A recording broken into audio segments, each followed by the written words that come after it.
നമ്മുടെ നാട്ടിൽ വരുമ്പോഴത്തേക്ക് ഇവിടുത്തെ ഇതേപോലെ വീഡിയോസ് ചെയ്യുന്ന ഇൻഫ്ലുവൻസേഴ്സ് ഇവരുടെയൊക്കെ വീഡിയോസ് ഒക്കെ കാണാറുണ്ടോ? ചിലരുടെയൊക്കെ ഞാൻ കാണാറുണ്ട്. എനിക്ക് ഒരുപാട് നാട്ടിൽ വീഡിയോ ചെയ്യുന്ന ആൾക്കാരെ ഇഷ്ടമാണ്. എന്താണ് വിജയശ്രീ എന്ന് എനിക്ക് കുറെ പേരുകളൊക്കെ ഇങ്ങനെ വരുന്നുണ്ട്. വിജയശ്രീ നന്നായിട്ട് അഭിനയിക്കുന്ന ഒരു കുട്ടിയാണ്. ഇപ്പൊ ഭർത്താവ് നിങ്ങൾ മതി ഒരു മുഴം തന്നാൽ മതി ഇങ്ങനെയൊക്കെ പറഞ്ഞിട്ട് നന്നായിട്ട് ചെയ്യുന്ന ഒരുപാട് കലാകാരന്മാരെ ഞാൻ കണ്ടിട്ടുണ്ട്. എനിക്കിഷ്ടമാണ്. ഇപ്പൊ ഒരു നമുക്ക് ഇഷ്ടമുള്ള ഒരു ഡ്രസ്സ് ഇടുക, ഒരു സ്ലീവ്ലെസ് ഒക്കെ ഇടുകയാണെങ്കിൽ ചിലപ്പോൾ നമ്മുടെ ഫാമിലിക്ക് പ്രശ്നമില്ലെങ്കിലും നമ്മുടെ അപ്പുറത്തെ വീട്ടുകാർക്കായിരിക്കും പ്രശ്നം, അല്ലെങ്കിൽ നമ്മുടെ ബന്ധുക്കൾക്കായിരിക്കും പ്രശ്നം, നമ്മുടെ സൊസൈറ്റിക്കായിരിക്കും പ്രശ്നം. അപ്പം ആന്റിയുടെ വീഡിയോസിൽ വരുന്ന ഇതേപോലെ കമന്റ്, ഈ ഒരു സംഭവം വെച്ചത് കൊണ്ട് തന്നെ ആളുകൾ ഇരുന്ന കമന്റാ. പണ്ടൊക്കെ ഇവരുടെ വീട്ടുകാർ ഇത് കാണില്ലേ, അങ്ങനെ കമന്റ്സ് വരാറില്ലായിരുന്നു. അയ്യോ ഒരു മകനാ ഉള്ളത്, മോനെങ്കിലും ഓർത്തേ ഇതെല്ലാം ഒന്ന് നിർത്തി വെച്ച് വല്ല ഭജനയ്ക്ക് പോവോ? നിങ്ങൾ വല്ലയിടത്തും പോവോ? ഭജനയ്ക്ക് പോവോ? ഞാൻ ഭജനയല്ലേടെ ചെയ്തുകൊണ്ടിരിക്കുന്നത്.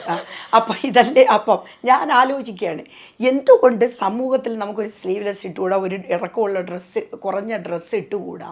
അതൊന്നും ഒരു മഹാപാപമോ? അത് ഓരോരുത്തരുടെ പേഴ്സണൽ ചോയ്സാണ്. എന്തിടണം, അവർക്ക് ബോഡിക്ക് ചേരുന്ന തരത്തിൽ ഒരു ഡ്രസ്സ് ഇട്ടു എന്ന് പറഞ്ഞാൽ അത് അവർ മോശക്കാരാണെന്നോ അല്ലെങ്കിൽ അവരത് സമൂഹത്തിൽ ചെയ്യുന്ന ഒരു പാപമായിട്ടോ ഒന്നും കരുതേണ്ട. ആ സമൂഹത്തിലെ ആ ഒരു ചിന്താഗതി മാറ്റിയെടുക്കേണ്ട കാലഘട്ടം കഴിഞ്ഞു. പക്ഷെ അതെന്തുകൊണ്ട് അവരത് ഇപ്പോഴും ആ ഒരു ആ ഒരു പഴയ രീതിയിൽ തന്നെ നിൽക്കുന്നു എന്ന് എനിക്കറിയില്ല. ഈ ശരിക്കും പറഞ്ഞു കഴിഞ്ഞാൽ ഇതേപോലെ ഈ അറിയാത്ത സ്ട്രേഞ്ചേഴ്സ് ഇടുന്നതല്ലാണ്ട് ഈ റിലേറ്റീവ്സോ ഫാമിലിയിലുള്ളവരോ മോനോ ആരെങ്കിലും എപ്പോഴെങ്കിലും പറഞ്ഞിട്ടുണ്ടോ അമ്മ അങ്ങനെ ചെയ്യരുത്? ഇല്ല, എന്റെ മോൻ ഒരിക്കലും പറഞ്ഞിട്ടില്ല. റിലേറ്റീവ്സിനെ ഞാൻ കണക്കിൽപ്പെടുത്താറില്ല. ഇഷ്ടമില്ലാത്തതല്ല, അവരെന്തെങ്കിലും എൻ്റെ ഒരു സ്വഭാവം നെഗറ്റീവ് എവിടെയാണോ വരുന്നത് ഞാൻ അവിടെ നിന്ന് സ്കൂട്ട് ചെയ്തങ്ങ് പോകും. Thank you, bye. ഞാൻ കൂടുതൽ സംസാരിക്കാൻ ഇട കൊടുക്കാറില്ല. കാരണം നമ്മൾ കൂടുതൽ സംസാരിച്ചു കഴിഞ്ഞാൽ അവർക്കത് മനസ്സിലാവില്ല. ഞാൻ പറയുന്ന പോയിന്റ് അവർ പറയുന്ന എനിക്കും മനസ്സിലാവില്ല. പിന്നെ ഒരു ആർഗ്യുമെന്റിന് ഞാൻ ഒരിക്കലും തയ്യാറല്ല. ആർഗ്യുമെന്റ് ചെയ്ത് ഒരാളിനെ മനസ്സിലാക്കിപ്പിക്കേണ്ട കാര്യവുമില്ല. അപ്പൊ അവർക്ക് മനസ്സിലാകണം, ഓ ഇതാണ് അല്ലെങ്കിൽ ഇത് സമൂഹത്തിൽ നമ്മൾ എടുക്കേണ്ട ഒരു മാറ്റമാണ് എന്ന് അവർ സ്വയമായിട്ട് തോന്നി ചെയ്താൽ മാത്രമേ അതിൽ സക്സസ്ഫുൾ ആവുള്ളൂ. പിന്നെ ചിലരുണ്ട്, ഞാൻ കണ്ടിട്ടുണ്ട്, റോഡിൽ കൂടെയൊക്കെ പോകുമ്പോൾ ആരെങ്കിലും സ്ലീവ്ലെസ് ഇട്ടോ ഇറക്കം കുറഞ്ഞ ഡ്രസ്സ് ഇട്ടോ നോക്ക് അയ്യോ ഇങ്ങോട്ട് അപ്പം ഞാൻ എന്ന് പറഞ്ഞിട്ട് ഞാൻ പോവും. ഇറക്കം കുറഞ്ഞ ഡ്രസ്സ് ഇട്ടുകൊണ്ടായിരിക്കുമല്ലേ, കുറച്ചും കൂടെ ഇറക്കം കുറഞ്ഞ ഇടട്ടാ, ഇങ്ങനെയൊക്കെ ചോദിച്ചിട്ട് പോകും. അപ്പം അത് അവരുടെ ഇതല്ല. അപ്പം എനിക്ക് തോന്നിയിട്ടുള്ള പണ്ടത്തെ ആ സമൂഹം ഇനിയും മാറേണ്ടിയിരിക്കുന്നു. അപ്പം ഞാൻ തമാശയായിട്ട് പറയാം, ഞാൻ പോയി എല്ലാവരും കുറച്ചും കൂടെ ചെറുതിടുക കേട്ടോ, കൊച്ചു കള്ളി, ഇങ്ങനെയൊക്കെ പറഞ്ഞിട്ട് പോവും. കാരണം ഇവർക്ക് മനസ്സിലാവുന്നില്ല എന്താണ് ഇപ്പം ഡ്രസ്സ്. ഇപ്പം എല്ലാം മറച്ച് തന്നെ ഇടണം എന്നില്ലല്ലോ. അവിടെ ഇതൊന്നും ഇടുമ്പോൾ ആരും മൈൻഡ് ചെയ്യില്ല. ഇവിടെ വന്നിട്ട് ഈ ലീവിന് വന്നപ്പോൾ ഇത്തവണ വന്നിട്ട് ഇട്ടോണ്ട് ഇന്നിപ്പോ വന്നപ്പോ ഡ്രസ്സ് ഇട്ടോണ്ട് വന്നല്ലോ, അപ്പൊ വെളിയിൽ ഇറങ്ങിയപ്പോ ഇവിടുത്തെ ആളുകളുടെ ഒരു നോട്ടം എങ്ങനെയാ? എനിക്ക് തോന്നുന്നു കൊച്ചിയിൽ ആരും പ്രശ്നമില്ല. ഇവിടെ പ്രശ്നമില്ല. അവിടുന്ന് ട്രിവാൻഡ്രത്ത് വന്ന വഴിക്കും എനിക്ക് തോന്നുന്നു എല്ലാവർക്കും എന്നെ അറിയാം. അപ്പൊ അവിടെ ഇറങ്ങുമ്പോഴേ അറിയാം, റീന ചേച്ചി വന്നല്ലേ, വന്നടേ, സുഖങ്ങളൊക്കെ തന്നെ. അപ്പൊ പിന്നെ ഇത് പറയൂല, ചേച്ചി പിന്നെ അവിടെ നിന്ന് വന്നാൽ നീ എന്തെങ്കിലും പറയണമെന്ന് എനിക്ക് താല്പര്യം ഉണ്ടാ? ഇല്ല ചേച്ചി എന്ന് പറഞ്ഞങ്ങ് പോവും. കാരണം എനിക്ക് തോന്നുന്നു അവർക്ക് എന്നെ അറിയാം. കാരണം ഞാൻ ഇങ്ങനെ ഇടുന്ന വ്യക്തിയാണ്. ഞാൻ ഷോർട്ട് ഇട്ട് തന്നെ അവിടെയും നടക്കും. ഇപ്പം ഇന്നലെ എനിക്ക് തോന്നുന്നു ഞാൻ എനിക്ക് ചായക്കടകൾ ഭയങ്കര ഇഷ്ടമാണ്. അപ്പം ഞാൻ സാധാരണ ജനങ്ങളുടെ കൂടെ ഇരുന്ന് എനിക്ക് ഈ നല്ല തട്ടുകട ചായമാരെ വലിയ ഇഷ്ടം. അപ്പം അവിടെ ചെന്ന് ചായയൊക്കെ അടിച്ചിരിക്കുമ്പോൾ ഓരോരുത്തർ പറഞ്ഞു, ഓ ചേച്ചി ഇങ്ങനെയൊക്കെ കുഞ്ഞുടുപ്പൊക്കെ ഇട്ട് നടന്നാലേ ആൾക്കാരും, നീ ഉമ്മാക്കി കാണിക്കണം, നീ എന്നെ ഉമ്മാക്കി കാണിക്കുകയാണ് എന്ന് ഞാൻ ചോദിക്കും. അപ്പം അവരൊക്കെ പറയുകയാണ്, ചേച്ചി അവിടുത്തെ പോലെ അല്ല കേട്ടോ, ഒന്ന് പോടേ, അവിടുത്തെ പോലെയല്ല, ആൾക്കാർക്കൊക്കെ ഇപ്പം അറിയാം എന്നുള്ള രീതിയിൽ ഞാൻ എടുക്കുന്നത് കൊണ്ട് എനിക്ക് വേറെ പ്രോബ്ലംസ് ഒന്നുമില്ല. കുഞ്ഞുടുപ്പൊക്കെ ഇട്ട് ഞാൻ നടക്കും. പിന്നല്ല, അതൊക്കെ ഭംഗിയാണല്ലോ, ആന്റിക്ക് ഇതെല്ലാം ചേരുന്നുണ്ട്. ആണോ? അയ്യോ ഇവരൊക്കെ പറയുന്നത് കിളവി കിളവി ഒരു പാട്ടും കൂടെ ഇട്ടിട്ടുണ്ട്, ബാക്ക്ഗ്രൗണ്ടിലൊരു പാട്ടും ഉണ്ട്. നിങ്ങൾക്ക് കൊച്ചു കുട്ടിയാണെന്നാണ് വിചാരം, 60 70 80 ഞാൻ പറഞ്ഞു 90 എന്ന് പറഞ്ഞ് വിടും. സ്പോട്ടിലാണല്ലോ പാട്ടൊക്കെ വരുന്നത്. ഇതാണ് അവരുടെ പാട്ടുകളാ, ഇവരുടെ ബാക്ക്ഗ്രൗണ്ട് പാട്ടുകളാ.